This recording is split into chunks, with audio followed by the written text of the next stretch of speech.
안녕하세요. 정암학당 연구실장입니다. 정암학당 1월 교양 강좌를 시작하겠습니다. 정암학당 첫 번째 2022년도 첫 번째 1월 교양 강좌입니다. 정암학당에서는 올해도 좋은 강좌를 알찬 강좌를 많이 마련했습니다. 오늘 포문을 여는 2020년도 포문을 여는 첫 번째 교양 강좌로 여러분을 뵙도록 하겠습니다. 오늘 오늘은 정학당 연구원이신 박미듬 선생님을 모시고 카토의 대아그리쿨투라 농업에 관하여와 고대 로마의 농업이란 주제로 진행을 하려고 합니다. 그 일명 대카토라고 불리우는 마르쿠스 포르키우스 카토의 이 대아그리쿨투라 농업에 관하여라는 이 저작은 기원전 150년 경쯤에 쓰여진 것으로 알려져 있는데요. 현재 현존하는 라틴 산문 저작물 중에서는 가장 오래된 저작물이라고 할 수 있고, 제목에서 보시다시피 농업 기술과 관련한 기원전 2세기경의 다양한 그 농업 관련 이야기들을 함께 들을 수 있을 것 같습니다. 자, 박미듬 선생님께서는 오늘 이 귀한 책을 소개해 주시면서 더불어 기원전 2세기경의 로마의 모습을 함께 소개해 주실 예정이십니다. 강좌를 진행해 주시는 박미듬 선생님께서는요, 독일 에얼랑행 리른베르크 대학에서 미술사, 고전, 고고학, 고대사를 공부를 하셨고요. 현재 인천대학교 조형연구소 수석연구원으로 계십니다. 그리고 아피키우스의 데레 코리나리아, 그리고 독일 중세 요리책 좋은 음식에 관하여 등 귀중한 실용서들을 많이 번역을 해주셨습니다. 오늘 굉장히 드문 어디에서도 만나보시기가 힘든 로마 실용서를 박미든 선생님께서 좋은 강의로 우리가 함께 하실 것 같습니다. 선생님으로부터 좋은 강의 함께 나누도록 하겠습니다. 선생님 부탁드리겠습니다. 네, 감사합니다. 네. 이거 그냥 위로요? 네.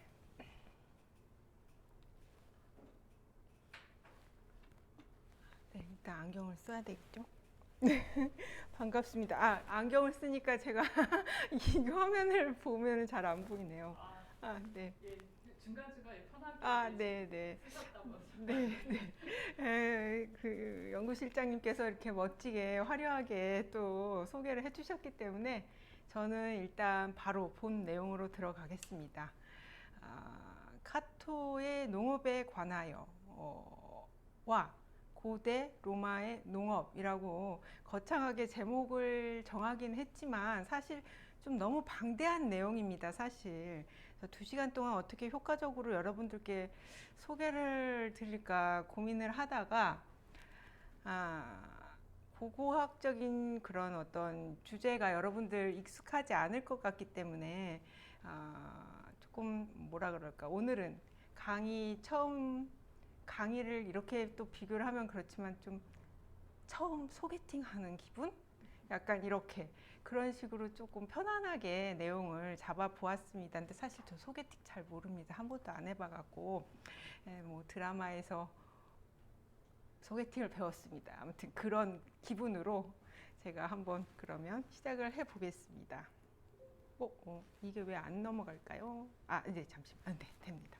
이제 강좌 진행 순서에 대해서 이제 제가 이제 간단하게 말씀을 드릴 건데요. 지금 제가 좀 안 보여서 다시 이제 돋보기를 쓰겠습니다. 그래서 이제 농업서에 대해서, 일단 농업이니까 고대 농업이라고 해서 저희가 지금 뭐 직접적으로 가서 뭐 땅을 파면서 밭을 일구고 이러는 건 아니잖아요.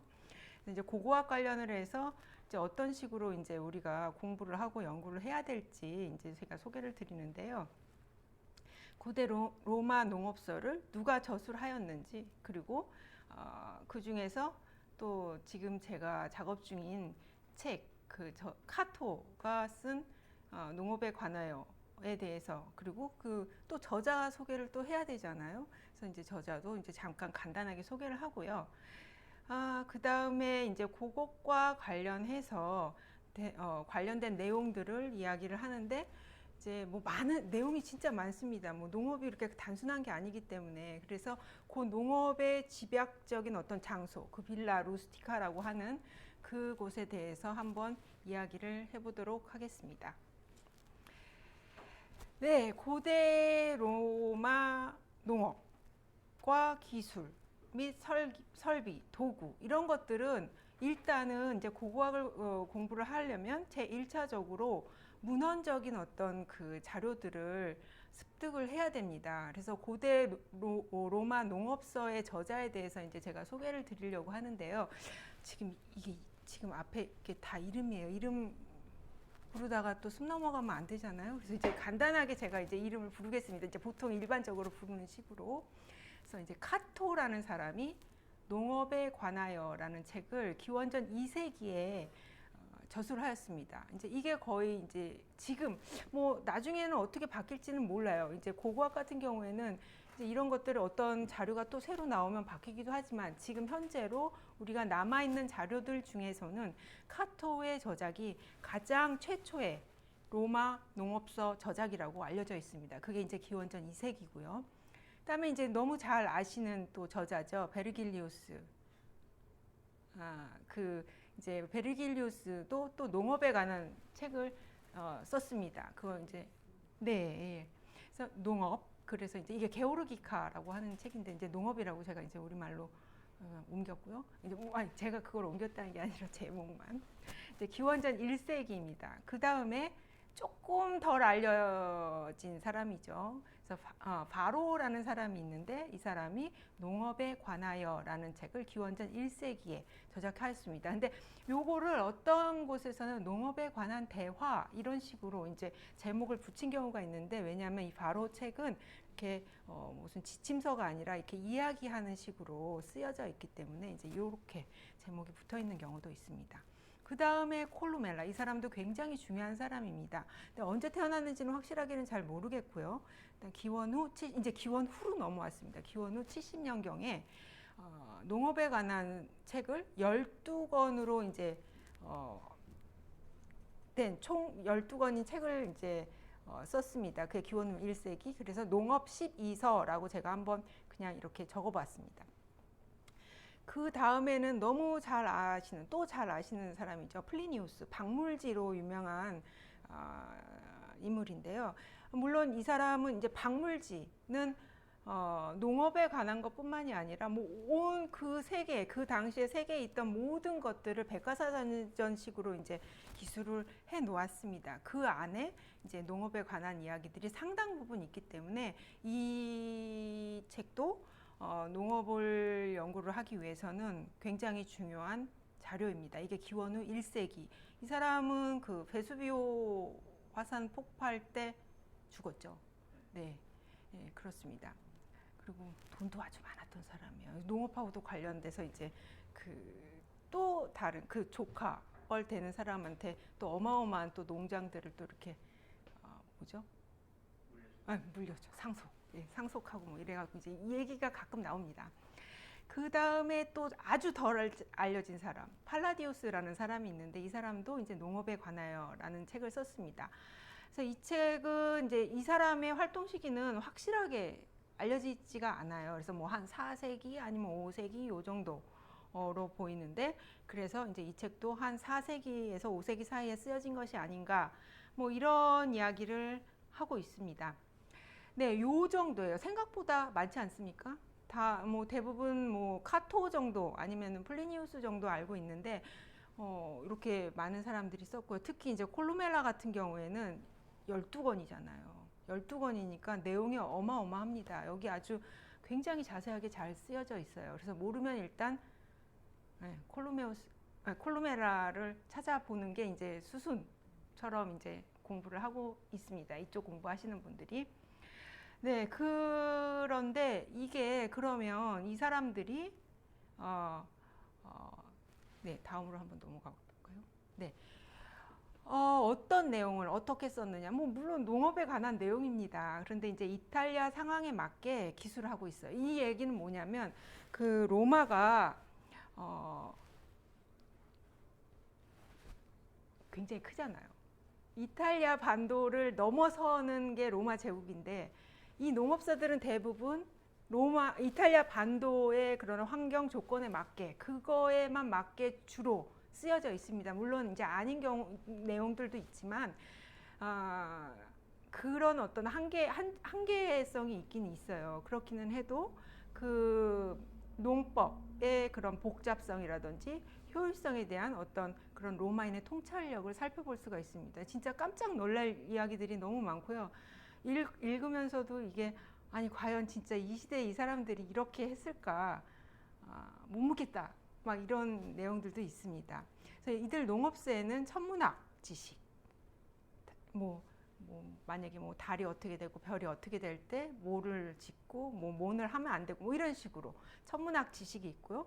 날씨 당연하죠. 우박 막 오고 폭풍 오는데 씨 뿌리면 안 됩니다.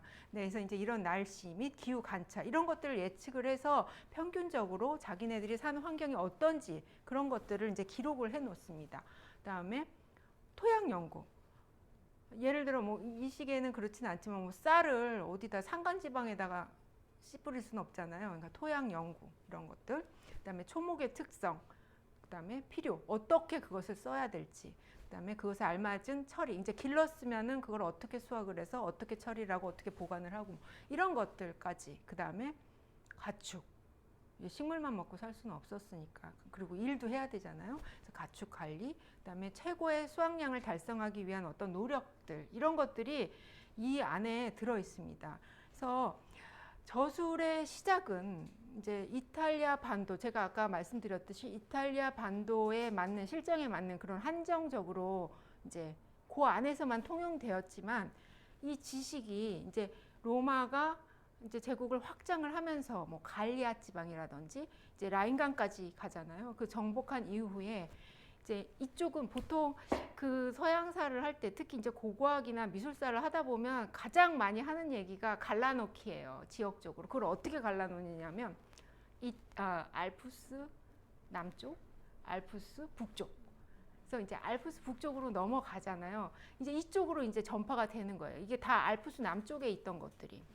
그래서 수많은 혁신을 통해서 이제 지역 농업의 상당한 개선과 발전에 영향을 주게 된다. 이제 이게 이제 굉장히 중요한 의의라고 할 수가 있습니다. 근데 제가 이제 그냥 요거 오늘 하고는 이제 직접적으로는 연관은 없다고는 할 수 없지만 이제 양념처럼, 왜냐면 오늘은 보통 이제 카토하고 관련된 이야기들을 많이 하기 때문에 그렇지만 이제 아마 이런 이야기를 들으면 아니 이러면 농업 저술서가 어디 땅에서 그냥 하늘에서 솟아난 것도 아니고 이 사람들이 이걸 어떻게 알고 썼지? 이제 이렇게 이제 생각이 들 수가 있습니다.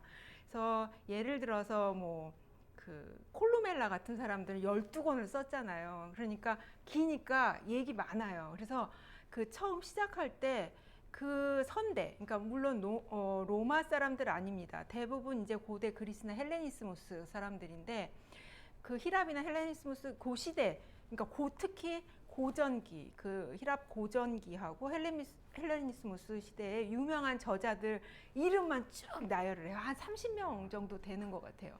그러니까 물론 이제 이런 것들이 다 남아있진 않기 때문에 농업소에 관해서 이제 이런 것들을 보고 이 사람들이 이런 이야기도 썼구나. 이런 것도 또 이제 중요한 자료로서 이제 사료로서의 그런 근거 자료가 될 수도 있습니다. 그래서 유명한 사람, 우리가 잘 알고 있는 사람은 저도 거기 있는 사람들 많이 모릅니다. 근데 크세노폰이라든지 아리스토텔레스 너무 다 잘 아시죠. 테오프라스트 이런 사람들이 이제 그런 이야기를 했다고 이제 쭉 그 리스트를 그 이름들을 적어 놓습니다. 그래서 근데 또 이제 그런 걸로 봐서 로마의 농업서는 일단은 그리스 쪽, 고대 히랍 쪽하고 그다음에 그 히랍과 관련된 그 주변 지역의 다른 지식들을 습득을 했다. 이런 것들을 알 수가 있을 것 같습니다. 그리고 또 중요한 거는 이제 일단은 거기까지 일단 제가 소개는 요 정도로 하면은 될 것 같고요. 그다음에 이제 바로 이제 카토에 대해서 넘어가 보겠습니다. 네, 뭐 카토 의외로 잘 모르세요. 뭐 카토 연구가 잘 안 돼서 그런지 아무튼 그런데 여러분들께서 조금 익숙한 그 저자 선생님의 그 설명을 제가 가지고 왔습니다. 천병희 선생님의 플루타르코스 영웅전, 네, 카토 편 들어가기 전에 선생님께서 이제 소개를 이런 식으로 해주셨습니다. 마르쿠스 포르키우스 카토는 사치에 물들기 전 옛 로마를 대표하는 입지전적 인물로 검소한 생활, 꾸준한 체력 단련, 네, 굉장히 오래 살았거든요. 불굴의 정신력, 엄격한 도덕심, 아무튼 네, 적극적인 정치 활동에 힘입어 한미한 집안에서 태어났음에도 재정관, 조영관, 집정관을 거쳐 기원전 184년에는 감찰관으로 선출되었다. 감찰관직을 어찌나 엄정하게 수행하였던지 감찰관 카토라는 별명을 얻었다. 그는 카르타고가 제1차 포니니 전쟁 뒤에 급속히 국력을 회복하고 있는 것을 보고 원로원 연설을 항상 카르타고는 파괴되어야 한다. 너무 잘 알려진 말이죠. 는 말로 끝냈다고 한다. 카토는 키케로의 에세이 노년에 관하여에 주 화자로 등장하여 마치 할아버지가 손자들에게 경험담을 들려주듯 젊은이들에게 인생과 노년에 관한 아름다운 비밀을 들려주고 있다. 굉장히 멋진 사람이에요. 이런 것만 보면. 근데 저도 이제 뭐 플루타르코스 영웅전만 읽고는 굉장히 본받을 점이 많겠구나 하다가 농업서를 연구를 하면서 조금 뭐 이렇게 약간 갸우뚱하는 부분도 있었지만 일단은 이제 이렇게 일반적으로 이제 카토를 이렇게 평가를 하고 있기 때문에 네, 여기까지만 제가 이제 이야기를 요번 강의에서는 하겠습니다. 그리고 이제 제가 또 근데 여기에는 일단 조금 아쉬운 점이 이제 농업서 관련 이야기가 없어서 이제 얘기를 하다가 하려고 하면 조금 정리가 안 되는데 뭐라 그럴까? 네, 아무튼 네, 그냥 일단 넘어가겠습니다. 말이 많아지면 수업이 좀 많이 강의가 길어지기 때문에 일단 넘어가겠습니다.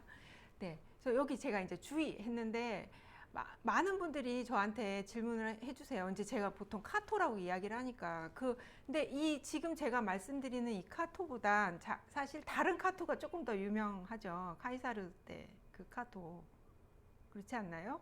그래서 농업에 관하여 이 저자는 데카토, 그러니까 지금 이름이 똑같아요. 그래서 데카토고요.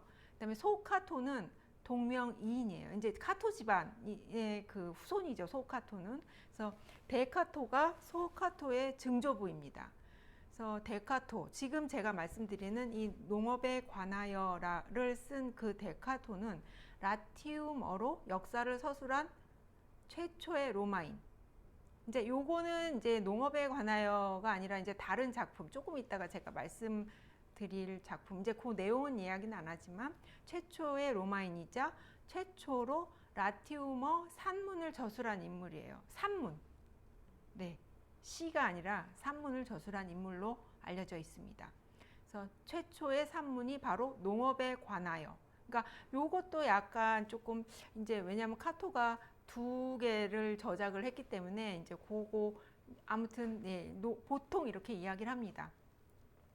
그래서 이 책은 또 이제 저는 농업에 관하여 데 아그리쿨투라라고 알려진 이 원제가 이제 농업에 관하여라고 이제 제가 그대로 번역을 해서 사용을 하고 있는데요. 그 이전까지 보통은 농업론이라고 이제 많이들 불렀죠. 그래서 농업론이라고도 이제 보통 많이 이제 다른 글들에는 그렇게 쓰여 있는 것을 볼 수가 있습니다. 같은 책입니다. 그래서 요게 이제 오늘날까지 전해지는 거고요. 그래서 기원전 2세기경 로마인들의 삶과 경제사적인 면을 조금이나마 알아볼 수가 있는 귀중한 사료 중에 하나입니다. 네.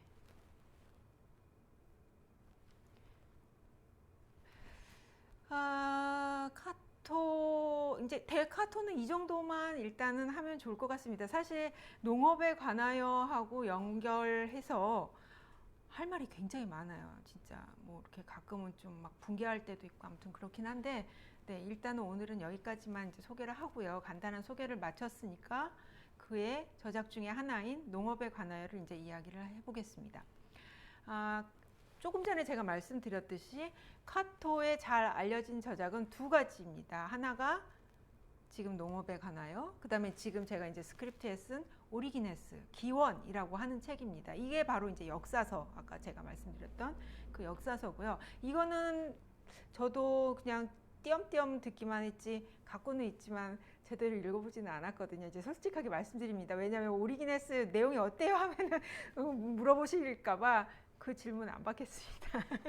오리기네스는 이제 전작이 다 그러니까 전 글이 전해지는 게 아니라 조각조각 전해지고 있습니다. 그리고 이제 농업에 관하여는 이제 그게 이제 지금 제가 작업하고 있는 것이 전작이라고 이제 알려져 있고요.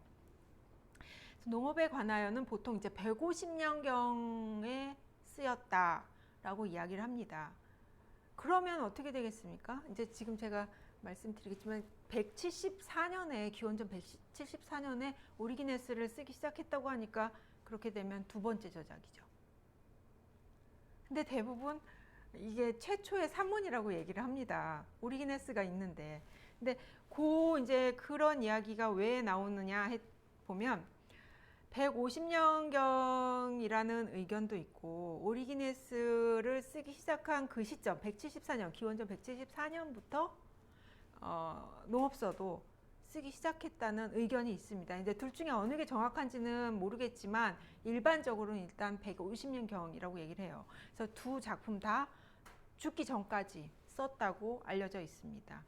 네, 그래서 이제 대충 이 부분에 대해서 좀 의심이 간다 하면 그냥 기원전 2세기 이렇게 얘기를 하면 되겠죠. 네, 이게 조금 이렇게 가려졌는데요. 농업에 관하여는, 그리고 이제 제가 원제가 데 아그리쿨투라라고 얘기를 했는데 가끔은 보면 데레 루스티카라고 쓰여 있는 데가 있어요. 그래서 이거를 우리가 보통 로마 고전은 저자 이름 쓰고 약자로 많이 씁니다. 근데 이게 R.R 이렇게 써 있는 경우가 있어요. 카토 쓰고 R.R, 이게 바로 데레 루스티카의 약자예요. 그리고 보통 아니면 카토 쓰고 아그르 AGR 이렇게 써 있으면 이제 앞에 이제 데 아그리쿨투라의 약자거든요. 그래서 이제 처음 접하시는 분들은 아니 이 RR이 뭐지? 이렇게 이제 한참 또 찾을 수도 있어서 이제 제가 또 이렇게 친절하게 설명을 해드리고 있는 것입니다. 근데 왜 이 그 제목이 이렇게 다르냐? 이거는 원래 이 책이 처음에 전해질 때 데레 루스티카라는 제목으로 모음집에 실려 있었습니다. 네, 그러면 또 이제 여러분들 의문점이 들죠. 아니 모음집이요? 이거 하나 전체 그냥 단독 출판물 아닌가요? 할 수가 있는데, 고대의 저작은 지금 현재로 남아있는 것들 거의 모든 것들이 그 고대의 그 사본 아니면 뭐 원본이든 그게 그대로 전해지는 건 거의 없다고 보시면 됩니다. 보통 중세 때 다시 제작된 필사된 사본으로 전해지는 경우가 대부분이거든요. 이럴 경우에 이제 뭐 수도원에서 제작을 했던 어떻게 됐던 이제 주로 이제 수도원 제작들이 많이 있고, 아니면 왕실에 속한 뭐 수도원이든지 아니면 왕실이든지 아무튼지간에 그렇게 하는데, 이 사람들이 이 책을 사본을 내면서 이제 그 고대 저술 중에 농업에 관한 것만 모아서 낸 거예요. 그래서 여기에 뭐 콜루멜라도 들어있을 수도 있고, 뭐 단편적으로 카토도 들어있을 수도 있고, 팔라디우스도 들어있을 수도 있고, 이제 이런 식으로 이렇게 모아놓은 거예요. 그래서 그런 다음에 이제 고대 저작들은 대부분 그 원 저자가 쓴 제목이기보단 나중에 붙여진 이름이거든요. 이제 그렇게 모음집을 내면서 데레 루스티카라고 이제 뭉뚱그려서 냈던 것에 들어 있어서, 그 안에 있던 그 전통으로 쓴 것들은 이제 RR이라고 쓰고요. 독립적으로 나중에 이제 또 다시 카토의 저작만 빼서 이제 제작된 그 판본들은 데아그리쿨투라라고 쓰여 있습니다. 그래서 오늘날에는 이제 대부분 이제 연구자들이 데아그리쿨투라를 이제 카토의 저작의 제목으로 사용을 하고 있습니다. 그 다음에 이제 또 의문점이 생깁니다. 그러면 이제 이미 이제 제가 예전에 한번 출판을 번역을 한 아피큐스의 그 데레 코키나리아 같은 경우에도 이제 이런 문제가 생기는데, 그럼 이 사람이 원작자이냐, 이 저자가 맞느냐, 이제 이런 의문점이 생깁니다. 너무 당연한 거거든요. 근데 이제 요 부분에 관해서는 그 데레 코키나리아처럼 이렇게 왔다 갔다 할 이유도 없이 이거는 당연히 카토의 저작이다 라고 이제 오늘날 연구자들이 이렇게 결론을 내렸습니다. 뭐 읽다 보면은 이게 좀 의심이 되는 부분이 있어요. 이제 용어적인 것들이 뭐 그 통일이 안 돼 있다든지, 가끔은 외국어의 어떤 흔적이 보인다든지, 뭐 이런 것들은 있지만, 그런 것들은 이제 만약에 제가 이렇게 가끔 지금 저도 농업에 관하여 이야기하다가 데아그리쿨투라 이렇게 이야기하는 것처럼 그런 식으로 이제 어떤 그 외국의 어떤 그 개념을 가지고 오면 그렇게 될 수도 있는 거거든요. 이제 뭐 이럴 수도 있고, 그렇지만 이제 결국 전체적으로는 문체를 볼 때 굉장히 하나로 통일된 문체, 그게 좋던 나쁘던, 그러니까 카토식의 어떤 문체가 있습니다. 이런 것들로 봐서 이 책은 분명 카토가 저술한 것이다 라고, 지금까지는 아니다 라고 생각을 하는 사람, 그러면 그거에 대한 반론을 제기해봐라 하는데, 아직까지는 그 반론이, 반박할 만한 반론이 제기가 되고 있지 않습니다. 그래서 지금까지는 카토의 저작이다 라고 이렇게 알고 계시면 될 것 같고요. 또 이제 거기에 하나 덧붙여서 또 우리한테 중요한 키케로가 있지 않습니까? 키케로는 이제 카토가 이 책을 직접 발행하였다 라고 이야기를 합니다. 맞습니까? 키케로. 여기 지금 키케로 공부하시는 선생님 계셔서 이제 제가 한번 여쭤봤습니다. 네, 그렇습니다.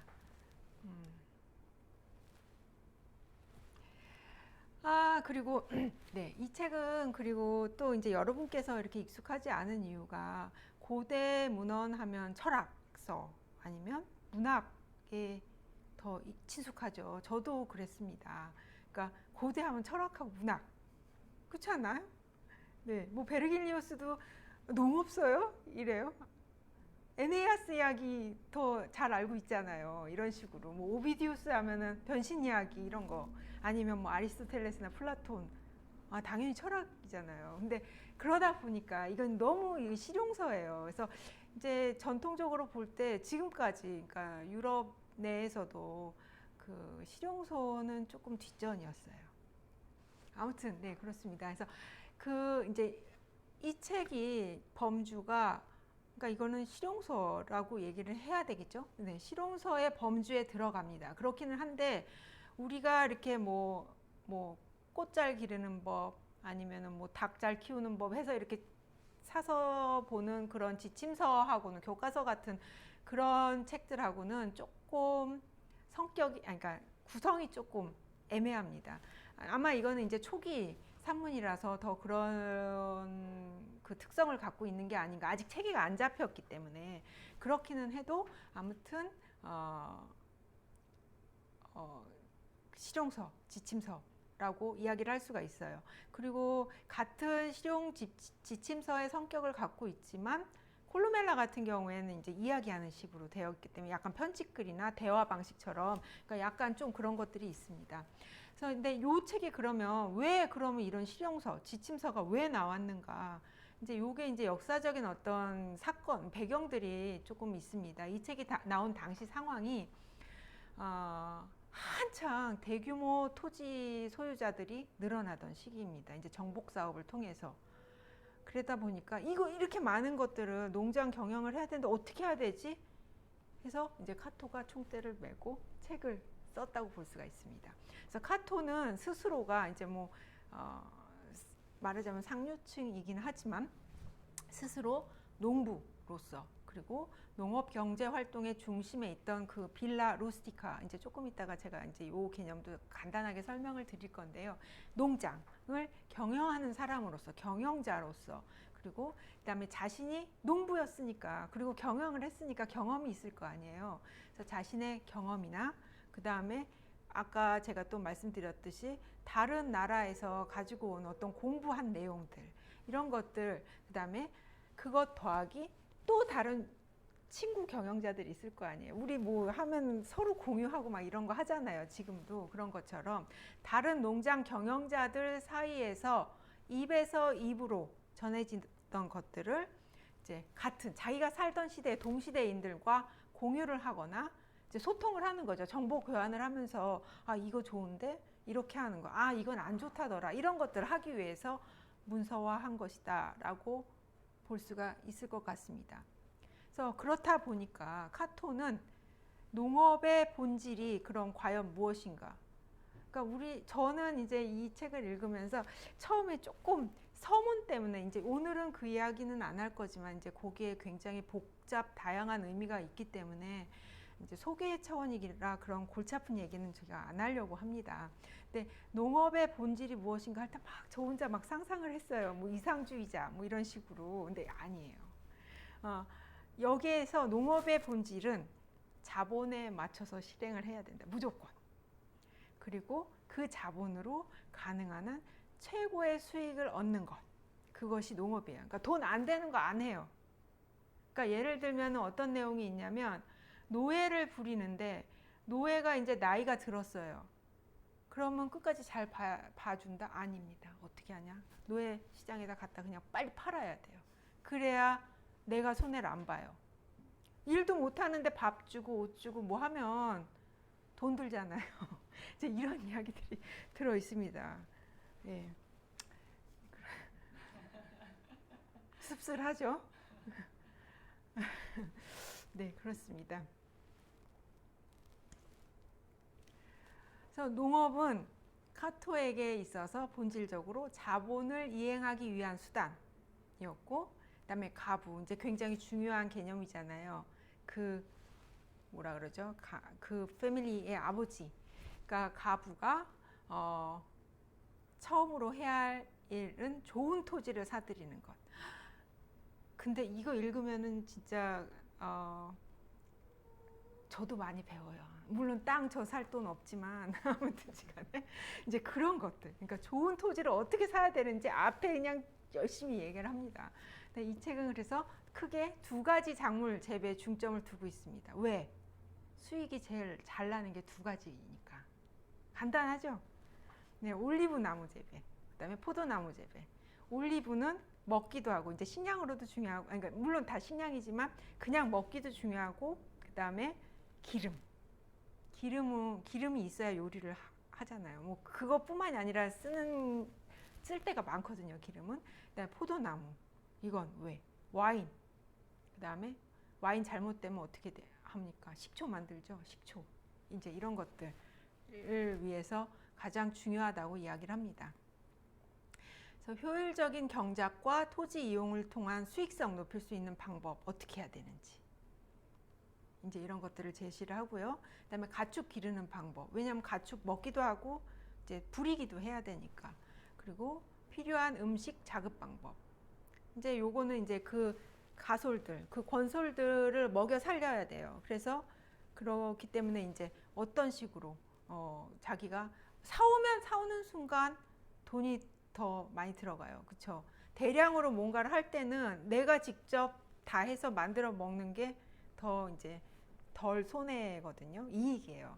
그래서 이제 그런 자급 방법. 그래서 이제 요리법도 있어요. 빵 어떻게 주로 빵이에요. 뭐 빵 만드는 방법. 이제 곡물을 이용한 거. 그다음에 이제 와인은 이제 생산해야 되고 저급한 거, 이렇게 쓰다가 남은 거, 잘못된 거 이런 것도 노예 나눠줘야 돼요. 먹으라고. 뭐 이런 식으로 이제 그런 것들이 있고요. 그다음에 건물 수리하는 방법. 네, 이것도 내가 고치면은 돈 덜 들죠. 인테리어 업체 부르면 비싸잖아요. 그렇죠? 그러니까 이런 것들. 그다음에 이제 노예를 비롯한 농가 공동체를 제대로 이끌기 위한 어떤 많은 사항들이 들어 있습니다.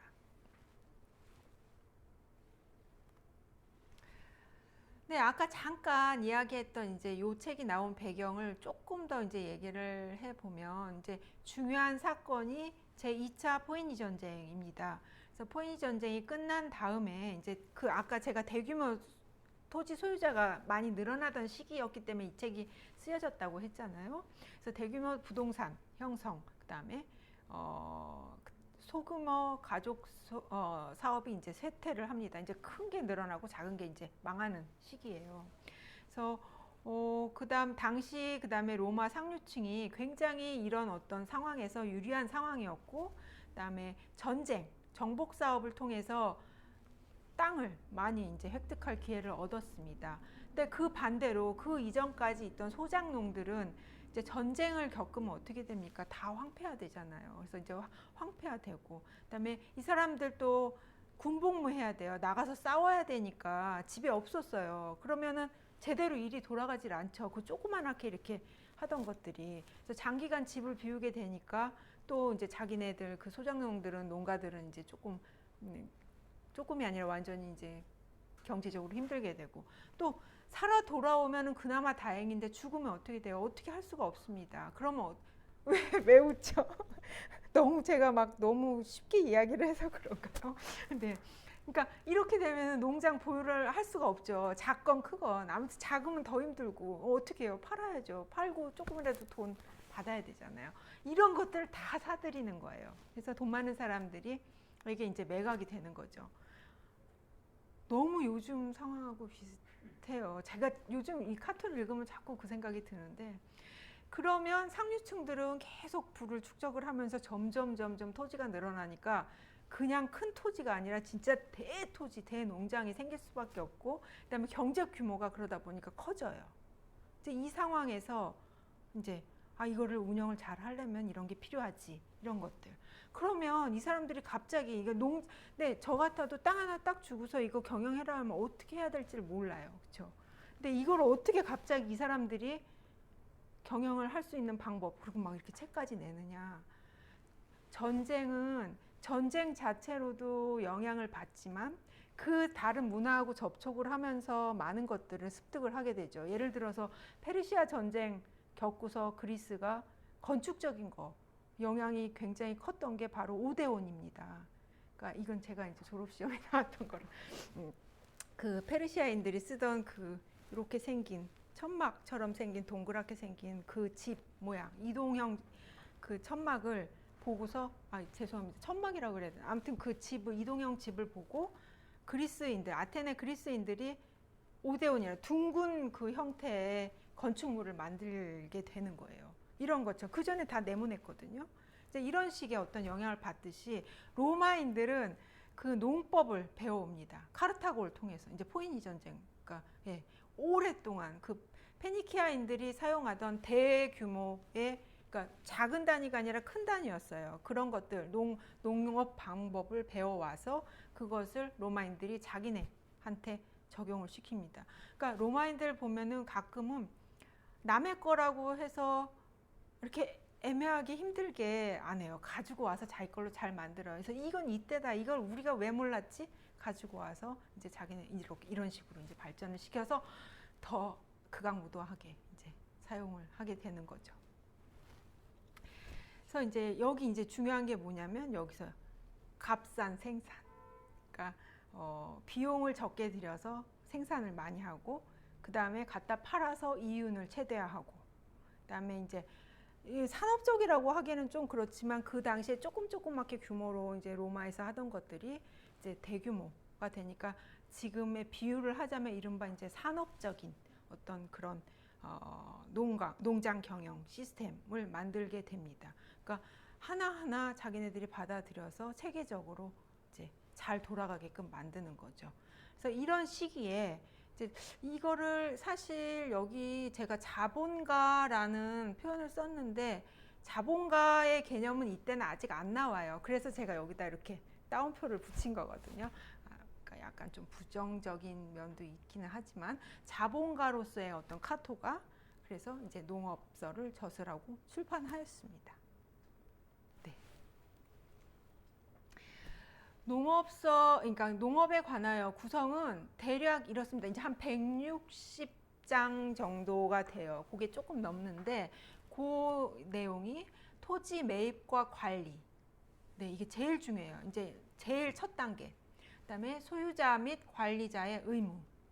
그러니까 소유자는 상류층이죠. 그러니까 본인이 관리를 하기도 하고 직접 하기도 하고 경영을 하기도 하고 대리인을 쓰기도 하거든요. 그래서 이제 그걸 이제 관리자라고 제가 표현을 했습니다. 관리자의 의무.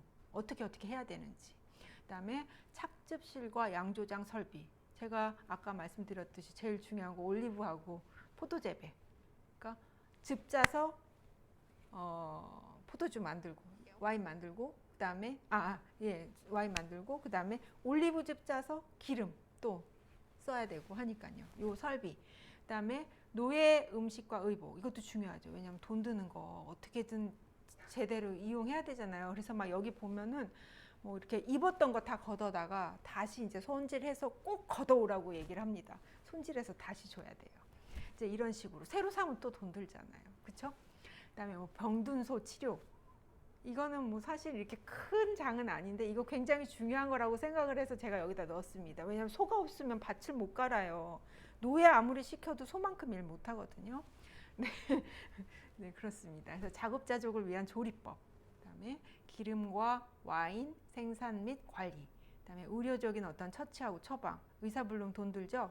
네, 제의적 규정. 이제 제사 굉장히 중요합니다. 로마에서는. 잘 되게 해주세요. 돈 잘 벌게 해주세요. 노예들 아프지 말게 해주세요. 소 아프지 말게 해주세요. 이런 것들을 이제 다 어떻게 하는지 그 방법까지 다 제시를 합니다.